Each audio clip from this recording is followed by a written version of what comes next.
Vendégem tehát Hegedűs Éva, a Granit Bank ZRT alelnök vezérigazgatója. Jó estét kívánok! Jó kis nyelvtörő Granit Bank. Most, hogy legalább az körvonalazódni látszik, hogy a hivatalos IMF-EU tárgyalások megkezdésének az előkészületei talán valóban májusban megtörténnek, újra fellángolt a vita arról, hogy valóban szükség van-e nekünk effektíve erre a bizonyos pénzösszegre, amit még nem tudunk pontosan, hogy mennyi az annyi, vagy elég egy bizonyos hitelkeret, nem kell lehívni a pénzt. Helyes az a terv? Hogy csak legyen egy keret?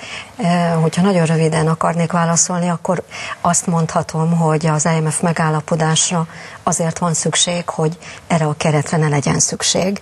Tehát, hogy ezt a keretet nem kell felhasználni. Úgy kell elképzelni, ez egy biztonság. Magyarországon magas a bruttó adósságállomány a GDP-hez képest, és emellett még magas a külső eladósodás is. És egy olyan közösségnek a tagja Magyarország, amit az Európai Uniónak hívnak, és ezekben az uniós országokban is az államok adósságállománya a subprime-válság következtében emelkedett. Az elmúlt időszakban, ha valaki megnézi, hogy hogyan alakult Franciaország vagy Ausztria hitelminősége, akkor azt láthatja, hogy ők is a legjobb minősítési besorolást elveszítették. Tehát egy olyan piacon kell a forrásokért, tulajdonképpen a forrásokért, tehát forrásokat szerezni, ahol nagyon sok mindenkinek szüksége van a forrásra. Az IMF megállapodásnak az a tétje, és az a jelentősége, hogy Magyarország az adósságállományát minél alacsonyabb forrásköltséggel legyen képes finanszírozni. Igen, hát ezen folyik a vita ugye a szakemberek között is, nem csak politikai szintéren, hogy nem túl drága pusztán a piacról finanszírozni az államadósságot? Mert hogy van, aki azt mondja, hogy már azzal a ténnyel, hogy ennyire elhúzódtak a hiteltárgyalások, a gazdaságpiacról történő finanszírozása miatt már ilyen 100 milliárdos nagyságrenddel adósodott el az ország. Természetesen minden szereplőnek, üzleti szereplőnek, és ilyen értelemben az állam is egy jövedelemtulajdonos, és ő is egy, ha úgy tetszik, piaci szereplő ezen a nagy piacon. A piacról kell finanszíroznia magát, és a piacról való finanszírozásnak a költsége fog jelentősen csökkenni akkor, hogyha a befektetők azt fogják látni, hogy az IMF és a Európai Bizottság egyetért Magyarország gazdaságpolitikai törekvésével, hitelt adnak a Magyarországon folyó gazdaságpolitikának. Tehát én azt gondolom, hogy egyetlen egy út van, piacról finanszírozni magunkat, és az a cél, hogy a piacon minél kevesebb felárat kelljen ezért a forrásért fizetni. Tehát ön is abban bízik, ami végül is a Széll Kálmán tervben is le van fektetve, hogy az államkötvény kamatok, állampapír kamatoknak a szintje az lecsökken annak a hatására, hogy meg lesz ez a bizonyos hitelkeret? Én azt gondolom, hogy határozottan igen a válaszom. És mert meg azért most nagyon magas, tehát 9,5% körül van, ugye? Igen, de igazából az úgynevezett CDS felár az, ami mutatja egy adott ország kockázati felárát, ami még mindig nagyon magas természetesen, de pusztán annak a hírére, hogy a múlt héten megtörtént a miniszterelnök úr és Barroso elnök úr találkozója, ennek hatására ez a CDS felár már is csökkenni kezdett, és a forint erősödött az euróhoz képest. Tehát azt kell elképzelni, hogy ez a pénzügyi világ, ez egy bizalmi üzletág. Ha a piaci szereplők azt látják, hogy megbíznak ennek a piaci szereplőnek a gazdaságpolitikájában, akkor kevesebb kamattér hajlandók finanszírozni ezt az adósságot. Ugye ön is említette Orbán Viktor és Barroso találkozóját, ugye akkor hozták éppen nyilvánosságra a Széll Kálmán 2.0 tervet, illetve ugye azon belül a konvergencia programot. És ebben szerepel 5 új adónem, benne van ez a bizonyos tranzakciós illeték. Hát ugye előtte arról beszéltek, hogy ez a végfelhasználókat végül is az ügyfeleket fogja terhelni, de Orbán Viktor, amikor egy összevont frakciószövetségülést tartott, akkor azt mondta, hogy nem, ez is a pénzintézeteket fogja érinteni. Tehát egyrészt kivezetik a bankadót, másrészt akkor jön helyette a tranzakciós illeték, ami megint csak a bankokat terheli. A kép természetesen komplexebb. Az adókat senki se szereti. mindig van prioritás, mint ahol a magánéletben, a családban, egy üzleti vállalkozásban, gondolom a tévében is, mindenhol, van egy fontos célfüggvény.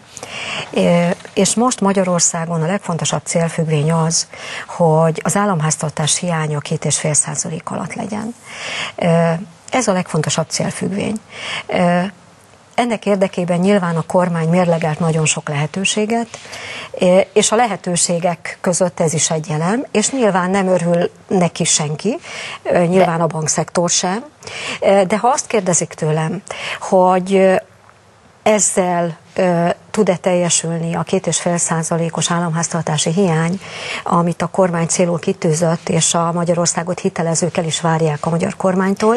És ha valaki azt kérdezi tőlem, hogy és ennek következtében a jövő évben a jegybanki alapkamat alacsonyabb lesz, a bankrendszer és az állam alacsonyabb forrásköltséggel tudja magát finanszírozni, akkor a válaszom az, hogy igen, akkor ezt meg kell lépni. És újra felmerül a kérdés, hogy végül nem az ügyfelekre terhelik át a bankok ezeket a többletterheket.